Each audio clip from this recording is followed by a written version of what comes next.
அதாவது இந்த உலகம் இயங்குது அப்படின்னாலே எதை வச்சு இயங்கும்? ஒரு உயிர் உற்பத்தி. உயிர் உற்பத்தி எப்படி உருவாகும்? ஆண் பெண் சேர்ப்பு. அதே மாதிரி விலங்கினங்கள், அந்த பறவைகளாக இருந்தால் முட்டை, விலங்குகளாக இருந்தால் கன்றுக்குட்டி, இப்படி எல்லாமே உற்பத்தி ஆகுது. அப்போ அந்த தாம்பத்திய வாழ்க்கை அப்படிங்கிறது எப்படி இருக்கணும் அப்படிங்கிறது மிக முக்கியமான விஷயம். இந்த உலகம் எப்படி இருக்கணும்? இந்த உலகம் அமைதியாக, சந்தோஷமாக, மகிழ்ச்சியாக, ஆனந்தமாக, மீண்டும் பிறவாத நிலையை அடைவதற்குரிய ஞானத்தை பெற்று போகக்கூடியதுக்கு தான் இங்கே வர்றோம். ஒரு ஆஸ்பத்திரிக்கு ஏன் போகிறோம்? உடம்பு நல்லா ஆகணும்னு போகிறோம். ஒரு உலகத்துக்கு ஒரு உயிர் ஏன் வருது? மீண்டும் இந்த உலகத்துக்கு வரக்கூடாது அப்படிங்கிற நிலைப்பாட்டுக்கு தான் வருது. அதற்காக தான் நம்மளுடைய இந்து மதத்தில் சடங்கு சம்பிரதாயங்கள் எல்லாம் வச்சுருக்கிறாங்க. இப்போ கொங்கு மண்டலத்தில் எடுத்துக்கிட்டிங்கன்னா நிறைய சடங்குகள் இருக்கும். ஒவ்வொரு ஜாதியிலையும் மதத்துலேயும் சடங்குகள் இருக்குது. அதெல்லாம் ஏன் அப்படின்னா அந்த குழந்தைகளுக்கு திருஷ்டி படக்கூடாது. ஒன்று. ரெண்டாவது, பய உணர்வு. தனியாக வளர்ந்தவங்க திரும்பி ஒன்று சேரும்போது ஒரு பய உணர்வு இருக்கும். 2. மூணாவது, ஒரு ஊர் வீட்டிலேருந்து இன்னொரு வீட்டுக்கு போகிறாங்க, அறிமுகம் இல்லாத வீட்டுக்கு போகிறாங்க. 3. அப்புறம் அங்கே நாத்தனார் நங்கையா அவங்களுடைய பிரச்சனைகள் எல்லாம் இருக்கும். இது 4. அதன் பிறகு இந்த உறவை பற்றி எதுவுமே படிப்பினை இல்லை. இதை பற்றின ஒரு நாலேஜ் இருக்காது. அப்போ நாலேஜ் இல்லைன்னா அதுவே ஒரு பெரிய பயத்தை கொடுக்கும்.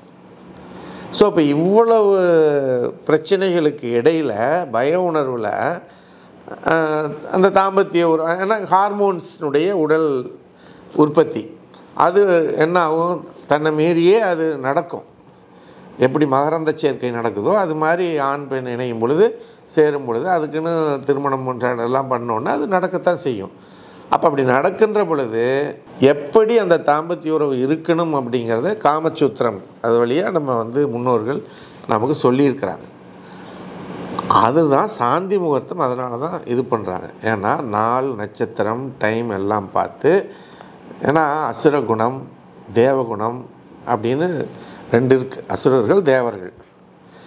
அப்போ அசுரகுணத்தில் அது ஒரு காலகட்டத்தில் கூடிட்டா அந்த மாதிரி குழந்தை பிறக்கும். நல்ல நேரத்தில் பிறந்தால் ஒரு தேவகுணம் நல்ல குழந்தை பிறக்கும் அப்படிங்கிறது ஒரு நம்பிக்கைன்னு வச்சுக்குவோமே.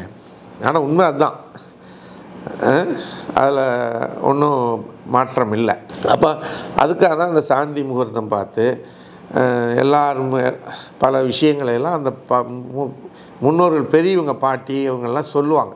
அந்த பெண்ணுக்கு சொல்லுவாங்க, பையனுக்கும் சொல்லுவாங்க. அப்போ அந்த உறவுகள் நடக்கணும். அப்போ அன்னும் சொல்லும் பொழுது எப்படிப்பட்ட, ஏன்னா நம்ம அடுத்த நம்முடைய வம்சத்தை வளர்த்த போகிறோம். அந்த வம்சம் எப்படி வளரணும், இருக்கணும். இதை ஊதாரித்தனமாக தெரிகிற குழந்தையா தேவை பண்ண முடியுமா? இப்போ ஒரு அரசன் இருக்கான்னு வச்சுக்கங்களேன். அவன் தன்னுடைய ராஜ்யத்தை, தனக்கு ஒரு வாரிசு வேணுங்கிறது முதல் ஆசை.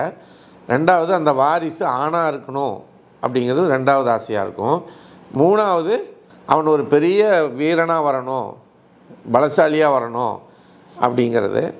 4வது, அவன் நேர்மையானவனா, சத்தியமானவனா, தான் கட்டி காத்த இந்த ராஜ்யத்தை கட்டி காக்கக்கூடிய வலிமை பொருந்தியவனா, திறமை பொருந்தியவனா, சாதுரியமிக்கவனா வரணும் அப்படிங்கிறது அந்த அரசனுடைய இதாக இருக்கும். அப்புறம் தன்னுடைய நாட்டு மக்களை எல்லாம் அன்போடும் பண்போடும் பார்த்து கொள்ளக்கூடிய இதாக இருக்கணும். நாட்டு மக்கள் சொத்தையெல்லாம் கொள்ளையடித்து தானாக சாப்பிட்டு தான் பொண்டாட்டி பிள்ளைக்கு மட்டும் வச்சுக்கிட்டேன் அந்த மாதிரியான எண்ணங்களெல்லாம் இல்லாத ஒரு இது வரணும். அப்போ அவன் என்ன கடவுள்கிட்ட வேண்டுவான்? இறைவா, இப்படிப்பட்ட குழந்தை எனக்கு கொடு அப்படின்னு மனதார அந்த 2 பேரும் வேண்டும் பொழுது, அந்த கூடுதல் நடக்கும் பொழுது அப்படிப்பட்ட குழந்தை பிறப்பார்கள். அப்போ அப்படிப்பட்ட குழந்தை பிறக்கும் பொழுது அந்த நாடு சுபிட்சமாக இருக்கும், நாட்டு மக்கள் சுபிட்சமாக இருப்பாங்க, இந்த உலகம் சுபிட்சமடையும், மாதமும் மாறி பொழியும், நல்ல விளைச்சல் நடக்கும், மக்கள் திருட்டு பிறட்டு இல்லாமல் சந்தோஷமாக இருப்பாங்க. அப்போ தாம்பத்திய வாழ்க்கைங்கிறது எவ்வளோ பெரிய விஷயம். ஆனால் இப்போல்லாம் என்ன ஆயிடுச்சு, இந்த இந்த இது எதுவுமே எல்லாம் பத்தாம்பசிலித்தனம், மூட நம்பிக்கை அப்படின்னு சொல்லி எதிர்கட்சி தலைவராக இருந்தவர், முதலமைச்சராக இருந்தவரே பேசினார் நம்ம மதத்தை பற்றி. அவங்கெல்லாம் புகை போடுவாங்க, தப்பு தப்பாக பேசுவாங்க, அது காதால் கேட்க முடியாது அப்படின்லாம் பேசினார். ஸோ அறியாமை, அவருடைய அறியாமை. அதில் என்ன விஷயம் இருக்குதுங்கிறது விவாக மந்திரங்கள்னு இருக்குது. அதில் அவ்வளோ அற்புதமாக 7 மந்திரங்கள் இருக்குது, சப்தபதி மந்திரங்கள்னு.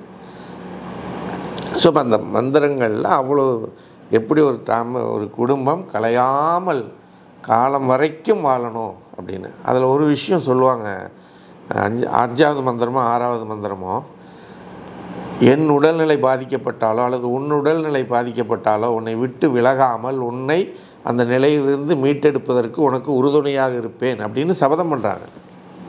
எவ்வளோ பெரிய விஷயம். உன் குடும்பம் என் குடும்பம் என்று இல்லாமல் நம் குடும்பம் என்று நாம் ஒன்றா இருப்போம். உன் கடவுள் என் கடவுள், உன்னுடைய குரு என்னுடைய குரு, உன்னுடைய சொத்து என்னுடைய சொத்துன்னு இல்லாமல் நம்முடைய சொத்து என்று நாம் வாழ்வோம். எக்காரணத்தை முன்னிட்டு உன்னை விட்டு போக மாட்டோம் அப்படின்னு 7 சப்தபதி விரதங்கள்லாம் இருக்குது. அதெல்லாம் எடுத்து தான் அந்த மந்திரங்கள் சொல்கிறாங்க. ஸோ இது அறியாமையினால் பேசக்கூடியவங்களுக்கு நம்ம ஒன்றும் சொல்ல முடியாது.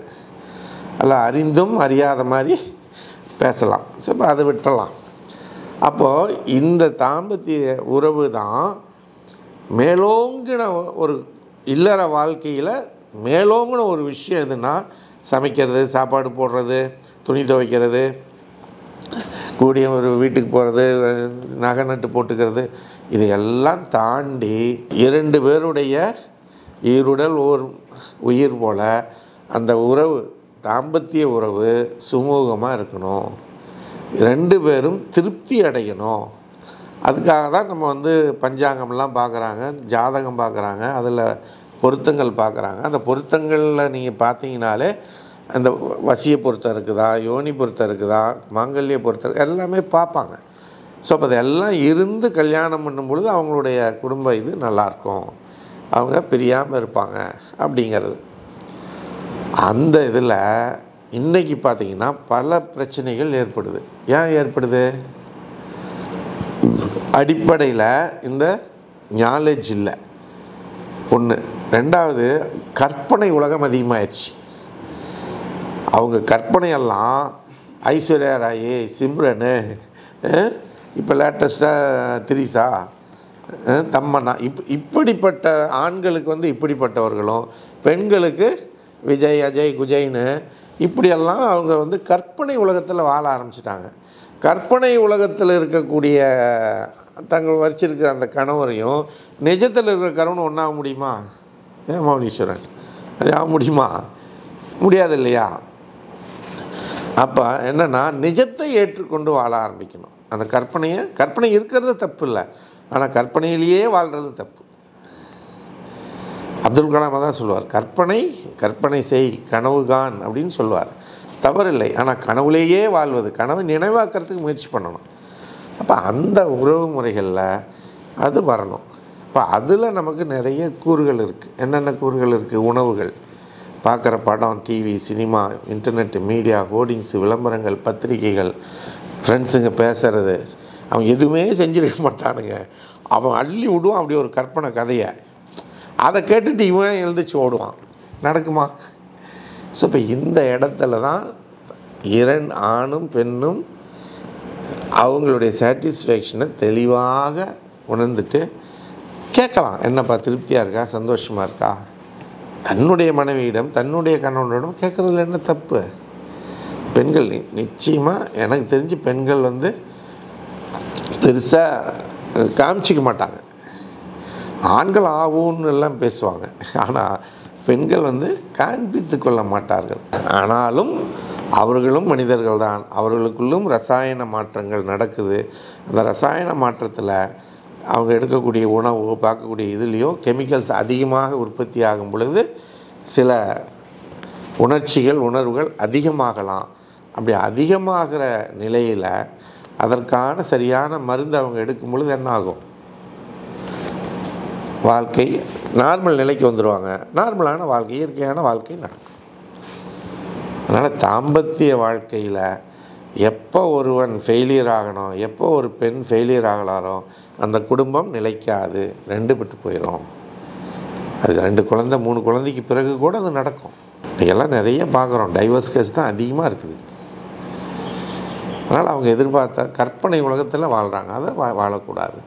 இயற்கை நிஜத்தை இதுதான் வாழ்க்கை, இதுதான் இது அப்படின்னு அந்த அதீத உணர்வுகளுக்கு ஏற்ற மாதிரி 2 பேரையும் சரி பண்ணுறதுக்கு ஹோமியோபதியில் மருந்து இருக்குது. இவங்களையும் தாங்கி தூக்கி நிறுத்திடலாம், இவங்களையும் கொண்டு வந்துடலாம், ஒரே உணர்வுக்குள் கொண்டு வர முடியும். அதனால் தாம்பத்திய வாழ்க்கை உறவு தான் அதில் சிறப்பானதாக இருக்கும் பொழுது தான் அந்த இல்லற வாழ்க்கையானது இனிதாக தொடர்ந்து நடக்கும். நல்லது.